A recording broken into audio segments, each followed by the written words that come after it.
сіздермен Trendyol сайтын орыс тіліне қалай аударуға болатынымен бөлісем. Ол үшін Chrome приложениесін скачать етіп аласыздар және де төменде тұрған 3 нүктені басасыздар. Настройки бөліміне кіресіздер. Одан кейін языки дегенді төменге түсіп тауып аламыз. Языкиді басып, турецкийді предлагать перевести деп өзгертіп қоямызды, готовыны басамыз. Және де Trendyol приложениесіне емес, кәдімгідей trendyol.com деп осылайнан сайтты теріп жазамыз. Сайтқа кіргеннен кейін Turkey деп таңдаймыз.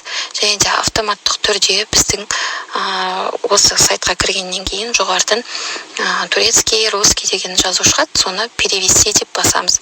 Сол кезде мінекей сайтыңыз толығымен орыс тіліне аударылады. Өзіңіз қалаған разделға кіріп, керегін таңдап, тіпті отзывтарын орысша оқысаңыздар болады. Осылай өте оп-оңай. Пайдаларыңызға жарасын.